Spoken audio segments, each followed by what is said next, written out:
Fala nação, tudo beleza? Antes de começar o vídeo, queria só pedir a vocês que curtem o nosso conteúdo, que façam algo bem importante que vai nos ajudar muito, que seria se inscrever em nosso canal, ativar o sino para não perder nenhuma novidade, deixarem um like para o YouTube entender que vocês curtiram o vídeo e querem continuar recebendo conteúdo como esse, e por fim, que vocês comentem também o que vocês acharam. Isso vai contribuir bastante para o crescimento do nosso canal e para a gente continuar trazendo conteúdo de qualidade para vocês. Feito isso, vamos pro vídeo. A CBF remarcou para o começo de novembro 2 jogos atrasados do Flamengo no Campeonato Brasileiro, contra os Atléticos, Paranaense e Goianiense. E domingo tem Flamengo e Grêmio de novo, agora é pelo Brasileirão, mas sem torcida no Maracanã, E eu vou te falar que não foi só o ataque rubro-negro que melhorou com o Renato Gaúcho não, viu? O Flamengo do Renato. Quando a gente fala desse time, o que vem à cabeça é a produção de gols em escala industrial. Gol! Pedro! É o nome da emoção! A nova lua de mel da torcida com o Michael. Perna esquerda, abriu o Michael! Com o Vitinho. Vitinho, bateu! Gol!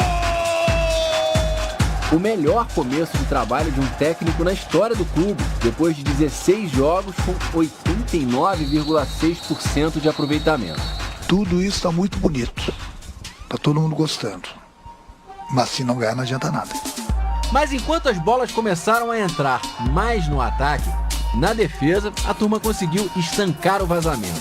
Tem um dado que ilustra isso. Nos 16 jogos do Renato, a média de gols sofridos é de 0,68 por jogo. Se a gente fizer um recorte com o mesmo período antes dele chegar, o número salta para 0,93. E não dá para esquecer que dos 11 gols sofridos na era Renato, 4 foram na única derrota dele, quando deu tudo errado contra o Internacional, o que piora a média. No trabalho, tudo é confiança. Agora, desde que não adianta só passar confiança pro jogador, você tem que corrigir o jogador também, acertar o posicionamento deles, mostrar como eles têm que marcar, mostrar como eles têm que jogar. Isso tudo foi feito. Se a gente considerar só a Copa do Brasil, o Flamengo do Renato não levou o gol em nenhum dos 4 jogos que fez, contra ABC e Grêmio. E aí, jogadores que, como Vitinho e Michael, eram muito criticados pela torcida, estão vivendo um momento mais tranquilo. Por exemplo, os zagueiros Gustavo Henrique, Léo Pereira e Bruno Viana. Com os problemas físicos do Rodrigo Caio, eles aproveitaram bem as chances de mostrar serviço. Esses jogadores, quando chegaram no Flamengo, eles não chegaram aqui caindo de paraquedas do nada. Chegaram porque em seus clubes eles jogaram bem. Precisavam de alguns ajustes, foram feitos. E aí agora eles estão aí nos ajudando bastante. Léo e Gustavo Henrique foram os que mais jogaram, 11 vezes cada um. E o Bruno Viana, 9.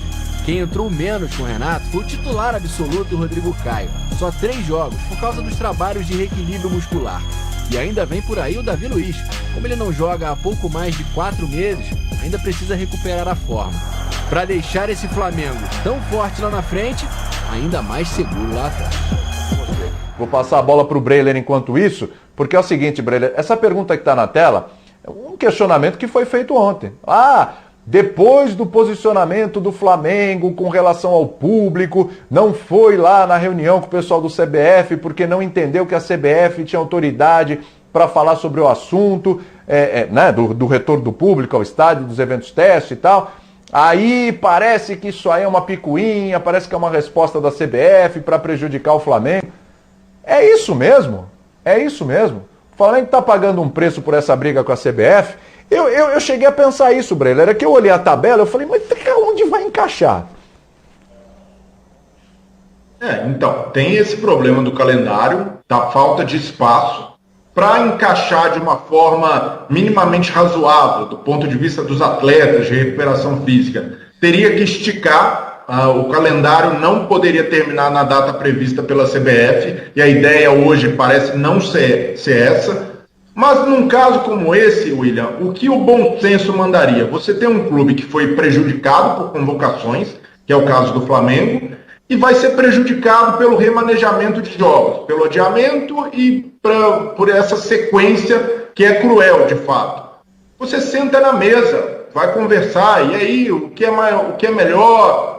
nessa rodada faz sentido, e depois vai conversar também com os outros clubes envolvidos nessas remarcações. Então tudo, para mim, se resolve na base da conversa, de sentar na mesma mesa. Mas hoje, o Flamengo também, o cálculo é diferente, porque na época em que o Flamengo se sentou na mesa com a CBF para falar de adiamento, na época até alguns dirigentes do Flamengo eram contra adiar, disseram que não tinham feito pedido para a CBF, o presidente era o Rogério Caboclo. Um presidente que, por mais que em alguns momentos pudesse ter trocado algumas farpas com o Flamengo, ter entrado em desacordo, estava disposto a conversar com a diretoria, tinha uma postura mais aberta. Agora a situação mudou. Houve uma mudança de poder, a CBF cogitou-se até do Landim assumir, em parceria com o presidente da Federação Paulista, o comando temporário da Confederação, isso não aconteceu, e também uma disputa, uma queda de braço com a própria CBF em alguns temas, esse das convocações,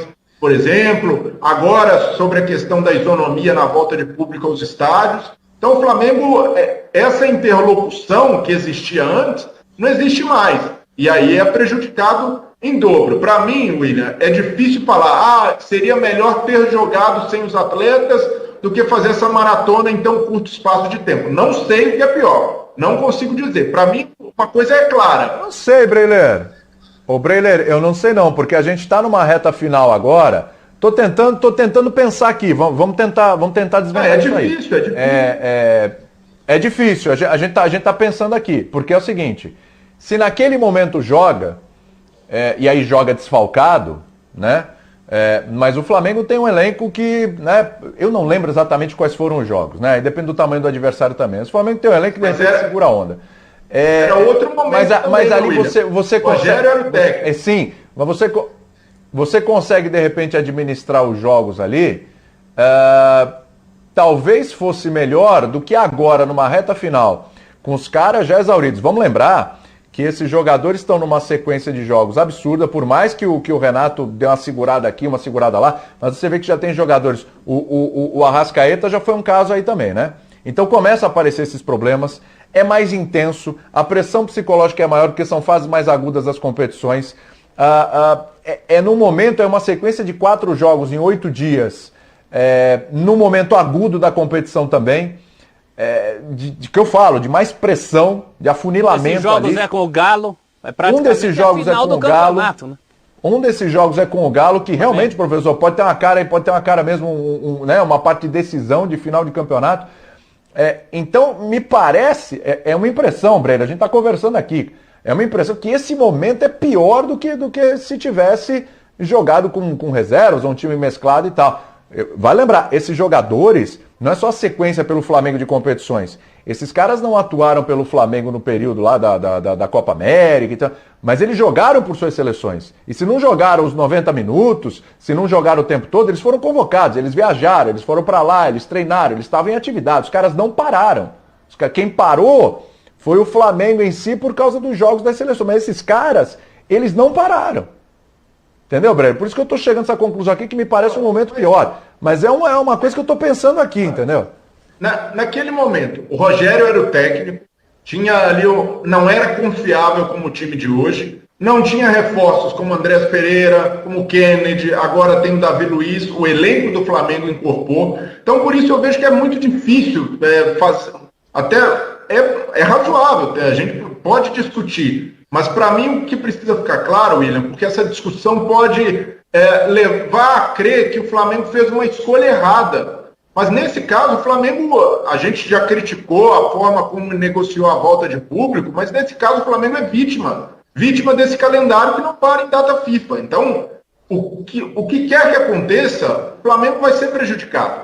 Ou por jogar sem seus jogadores convocados, ou por precisar atuar numa maratona insana dessas. Então eu vejo que é preciso usar esse caso do Flamengo e mostrar como um dos principais clubes do brasileiros é prejudicado dessa maneira, é esfacelado de uma forma ou de outra. Mesmo adiando jogos, o Flamengo tem um prejuízo inegável e, para mim, a grande culpada nessa questão é a CBF, que organiza o futebol dessa maneira e, primeiro, não para em data FIFA e, segundo, não tem uma articulação política, não tem uma liderança respeitável para colocar os clubes e sentar na mesa, tentar chegar num comum, e isso inexiste nesse caso, principalmente de uma CBF sem presidente. O Flamengo vai à confederação, viu, professor? O Flamengo vai à confederação tentar mexer nessas datas.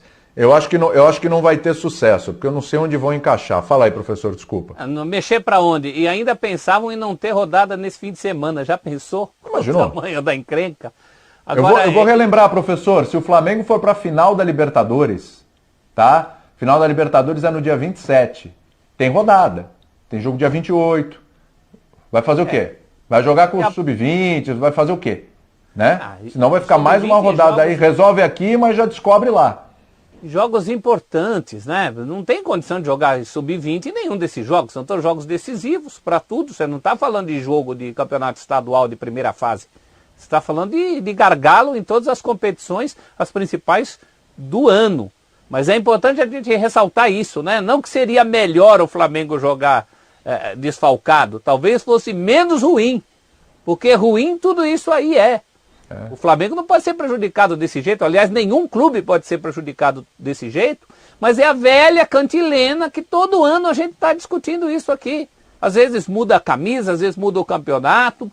Mas é um problema estrutural do futebol. O futebol tem que pensar nisso, nesses calendários sobrepostos, na data FIFA, que para o Brasil não significa nada. Ela já chama data FIFA porque ela é da FIFA. No Brasil, os caras não respeitam a data FIFA. Então todas essas incoerências acabam estourando. Em ano com Covid, sem Covid, em ano de Copa, sem Copa, que também volta e meia falava, é ano atípico porque é de Copa do Mundo. Não tem nada de atípico de ano de Copa do Mundo. Desde 1930 todo mundo sabe que de 4 em 4 anos tem Copa. E querem fazer de 2 em 2. De 2 em 2. Vocês vão ver o tamanho da encrenca. Daqui a pouco. Quando virar a Copa do Mundo de 2 em 2. Tem que repensar o futebol. É simplesmente assim. Ô Abel, fecha a casinha aí desse assunto pra gente falar do Corinthians aí nesse final de semana, que pode ter a estreia do William. Você voltou, Abel, a palavra é sua aí, que eu tive que te interromper, mas por problemas técnicos. Estão me ouvindo bem agora, né? Bem, maravilha, Abel. Show de bola. Então, o que eu consegui acompanhar, que eu estava tentando resolver aqui com a nossa produção os problemas, o professor resumiu muito bem. Uma coisa que não é nenhuma novidade, já acontece há muito tempo, já aconteceu com vários clubes. Que não tira a razão do Flamengo. O Flamengo tem toda a razão em reclamar. É um absurdo jogar tantas partidas nesse intervalo de tempo. Já vimos acontecer várias vezes. Algumas coisas pioram o que já era ruim. Por exemplo, cada vez mais campeonatos. Outra coisa, Copa do Brasil, quem estava na Libertadores não disputava a Copa do Brasil, não era assim? Isso mudou. Então agora a gente tem aí, por exemplo, o Flamengo, que tem um grande time, o Galo, provavelmente vão chegar lá nas cabeças. Já estão na Copa do Brasil, na Libertadores, no Brasileirão. São os times de ponta, que são os que mais servem às seleções e que nas datas FIFA ficam desfalcados. O que tem de novo disso? Nada. Tudo isso já vem acontecendo há muito tempo com vários times. Qual é a grande diferença? Na minha visão, na minha opinião, esse Flamengo, essa diretoria do Flamengo, ela grita muito mais, ela reclama muito mais.